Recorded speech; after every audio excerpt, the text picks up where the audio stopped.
नमस्कार दोस्तों, आपका पीके क्लासेस में स्वागत है। आज का हमारा टॉपिक है उत्सर्जन तंत्र। हमने आप लोगों से पिछले वीडियो में चर्चा किया था कि उत्सर्जन क्या होते हैं। हमने बताया कि मानव के शरीर में जितने भी अपशिष्ट पदार्थ होते हैं और उनको बाहर निकालने की जो क्रिया होती है उसी को हम क्या कहते हैं, उत्सर्जन कहते हैं। और जिन अंगों से निकाला जाता है या जिन अंगों के द्वारा हम अपने शरीर के अपशिष्ट पदार्थ को बाहर निकालते हैं उन्हें हम क्या कहते हैं, उत्सर्जन तंत्र कहते हैं। जिनमें से हम आप लोगों को बताया था किडनी, फेफड़ा, त्वचा, यकृत और बड़ी आंत के बारे में चर्चा किया था। लेकिन हमने किडनी के बारे में बहुत सारी जानकारी आप लोगों को दिया था, तो आप पिछली वीडियो में जाकर वहाँ से देख सकते हैं कि किडनी कैसे मनुष्य के शरीर का एक प्रमुख अंग है और इनके द्वारा कैसे यूरिया को बाहर निकालने की क्रिया होती है और इसमें कैसे पथरी बनता है, जैसे कि ब्रिक में पथरी कैसे बनता है ये हमने बताया था। कैल्शियम ऑक्जेलेट और तथा कैल्शियम फास्फेट से जो किडनी बनता है। फिर हम आगे बात करेंगे, उसी में किडनी में भी ये भी बताया था आप लोगों को कि जो यूरिया होता है या वो यूरिन कह सकते हैं, जो हम उसे कहते हैं मूत्र, जो इसका पीला रंग किसके कारण होता है इसके बारे में भी आप लोगों को बताया था। तो उसमें यूरोक्रोम पाया जाता था जो ये उसका मूत्र का रंग पीला कर देता था। इसके बारे में भी चर्चा किया था।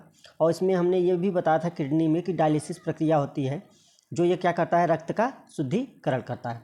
अब इसके आगे हम मनुष्य के कुछ अंग के लिए हैं, जैसे कि हम लीवर पे बात करेंगे या त्वचा, फेफड़ा पे।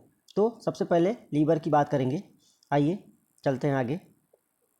तो जो लीवर होता है मनुष्य का, ये एक तरह से बहुत ही महत्वपूर्ण है। आइए बताते हैं आप लोगों को लीवर के बारे में।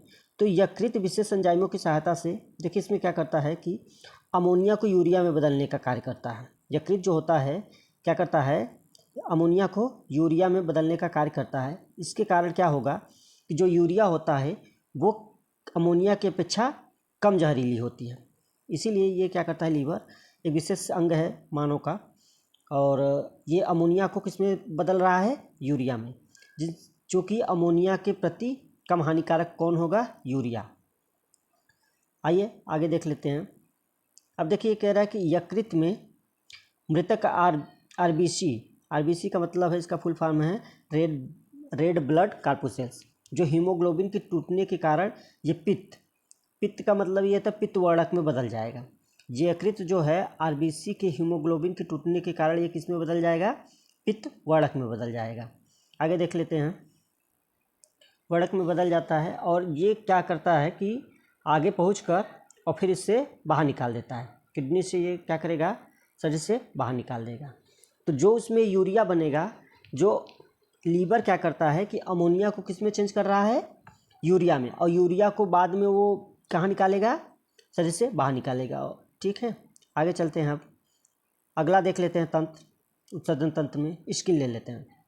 तो सभी को पता है कि स्किन जो होता है उससे हमें, या हम कैसे उसके द्वारा कोई चीज़ें बाहर निकालते हैं। तो पसीने के रूप में हम जानते हैं सभी लोग कि स्किन के द्वारा पसीना जो होता है हमारे शरीर का वो भी एक अपशिष्ट पदार्थ होता है और वो बाहर निकलना जरूरी है। तो आइए देख लेते हैं। त्वचा के श्वेत ग्रंथियाँ रुधिर से जल, लवण एवं यूरिया लेकर पसीने के रूप में शरीर से बाहर निकलती है। और साथ ही तैली ग्रंथियों से स्रावित सीबम, देखिए सीबम जो होता है बहुत ही महत्वपूर्ण है, भी अनेक उत्सर्जयी पदार्थों को बाहर निकालता है। ठीक है, स्किन के बारे में देख लिए हम लोग। हमने बताया आप लोगों को कि ये क्या कर रहा है, पसीने के रूप में ही बाहर निकालने का कार्य करता है। आइए आगे देख लेते हैं। फेफड़ा का एक कह सकते हैं कि ये श्वसन अंग के लिए भी बहुत ही महत्वपूर्ण है। जैसे कि हम क्या करते हैं कि हम सांस एक बार अंदर लेते हैं और ऑक्सीजन को अंदर लेते हैं और कार्बन डाइऑक्साइड को बाहर छोड़ते हैं। तो ये प्रक्रिया किसके द्वारा हो रहा है, फेफड़े के द्वारा हो रहा है। तो इसमें भी देख लेते हैं। फेफड़े श्वसन क्रिया के अंतर्गत श्वास छोड़ने की प्रक्रिया में रुधिर में घुली CO2 कार्बन डाइऑक्साइड का उत्सर्जन करता है। तो जो हम जब ऑक्सीजन लेते हैं शरीर के अंदर, तो अगर हमारे शरीर में जो ब्लड होता है उसमें क्या मिला रहता है, कार्बन डाइऑक्साइड मिला रहता है। तो वो क्या करता है, बाहर निकालने का कार्य करता है। साथ ही यह जल वाष्प का भी उत्सर्जन करते हैं और साथ साथ ये क्या करता है, शरीर के अंदर जो जल वाष्प होता है उसका भी उत्सर्जन करता है। तो इस प्रकार हमने देखा कि हमने लीवर, त्वचा और फेफड़ा के बारे में देख लिया। तो इसी तरीके से कई जो अभी है आंत भी क्या करता है कि हमारे शरीर में जो पचे हुए भोजन होते हैं, बड़ी आंत क्या करता है, वो बाहर निकालने का कार्य करता है। तो हमने देख लिया कि मानव के शरीर के उत्सर्जन जो तंत्र थे, जैसे किडनी, फेफड़ा, त्वचा और यकृत, बड़ी आंत।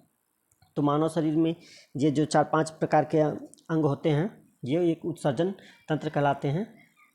तो धन्यवाद दोस्तों, वीडियो अच्छा लगे तो लाइक और सब्सक्राइब और शेयर ज़रूर करिए।